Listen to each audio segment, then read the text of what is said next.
Kanalımdan ve mutfağımdan herkese merhabalar. Bugün sizlere ilginç yapımıyla çıtır çıtır patates halkası tarifi vermek istiyorum. Tarifimize ilk olarak 4 tane haşladığım patateslerin kabuklarını soyarak başlayalım. Patateslerimiz sıcakken kabuklarını hızlıca soyalım.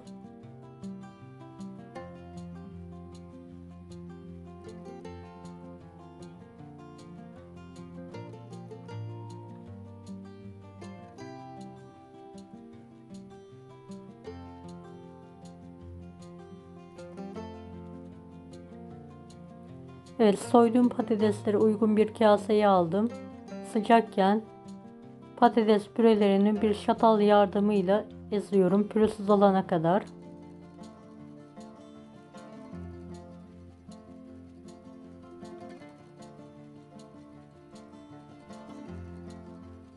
Videomu bu kısma kadar izlediyseniz yorum kısmına herhangi bir emoji bırakırsanız bana destek olmak için sevinirim.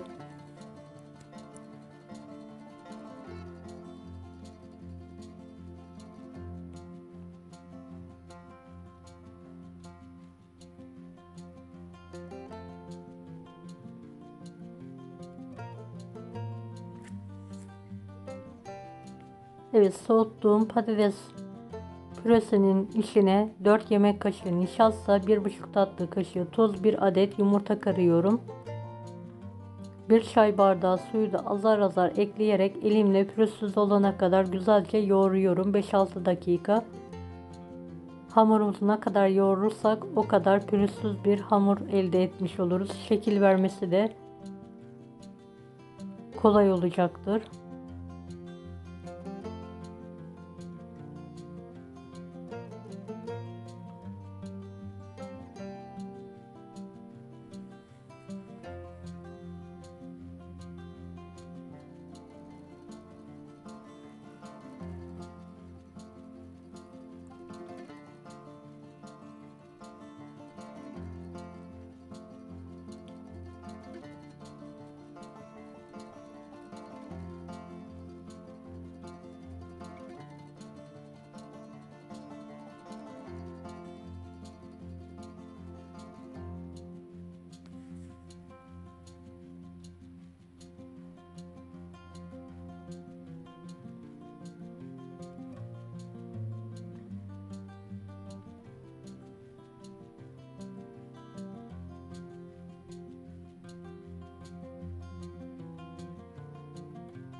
Evet, elimle yoğurduğum patates püresini blender yardımıyla macun kıvamına gelene kadar çekiyorum.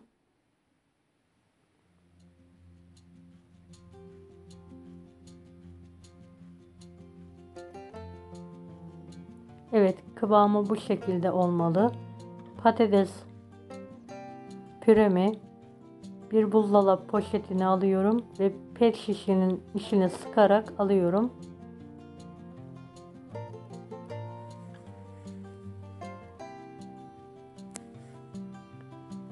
Pet şişenin içine doldurduktan sonra kapağını ısıttığım kalın bir şiş yardımıyla deliyorum.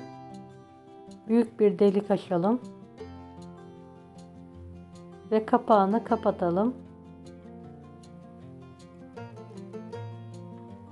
Bir tavaya bolca yağ alalım. Soğuk yağ pet şişe yardımıyla patates halkalarını sıkalım. Aralıklı olacak şekilde.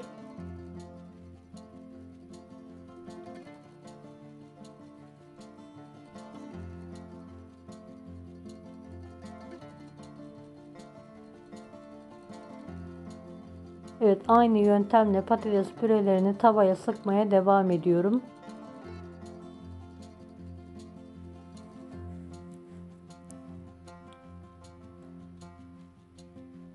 Tavayı doldurduktan sonra ocağımı orta ateşe ayarlıyorum. Fazla harlı olmadan, patates pürelerimin şeklini bozmadan kontrollü bir şekilde pişiriyorum.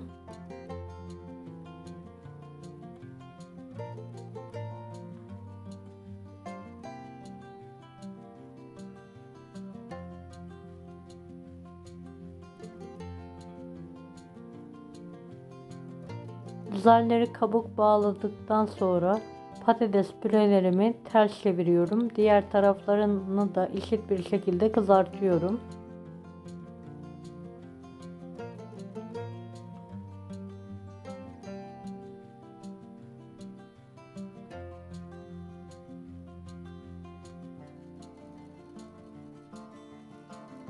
Evet, kızarttığım patates pürelerini patates halkalarımın fazla yağını süzerek bir servis tabağının üzerine havlu peçete koydum ve fazla yağını süzerek alıyorum üzerlerine.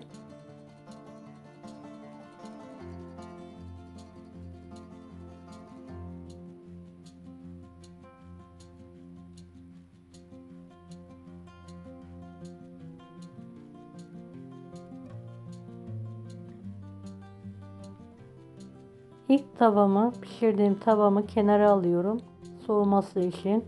Başka bir tavaya soğuk yağ alıyorum ve patates pürelerimi içine aynı yöntemle sıkarak şekil veriyorum. Tavam dolunca ocağın altını orta ateşe getirerek kontrollü bir şekilde pişirmeye bırakıyorum.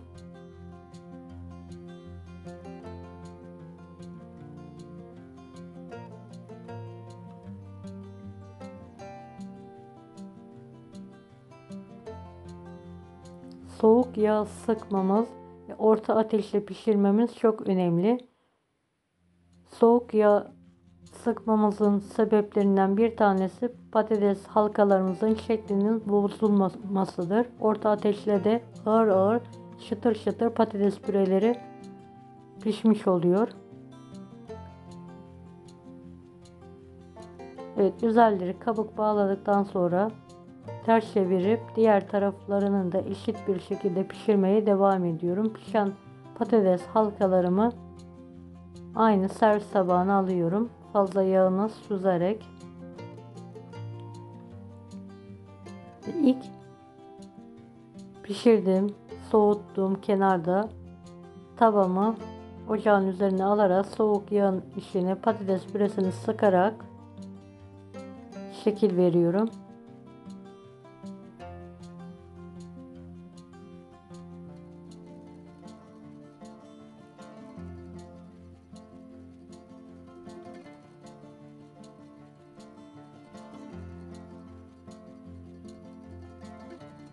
Kontrollü bir şekilde pişirmeye devam ediyorum. Sizler de hafta sonu kahvaltılarında yapabilirsiniz. Çocukların çok sevebileceği bir tarif. Çıtır çıtır patates cipsi tadında. Gerçekten çok lezzetli. Mutlaka denemenizi tavsiye ederim.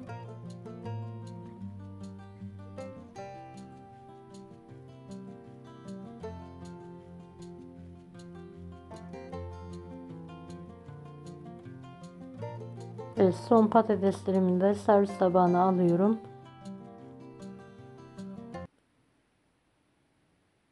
Ve patates halkalarımız servise hazır, ikrama hazır. Deneyecek olanlara şimdiden kolaylıklar dilerim. Kanalıma ücretsiz abone olmayı unutmayın. Bir dahaki videolarda görüşmek üzere. Allah'a emanet olun. Hoşça kalın.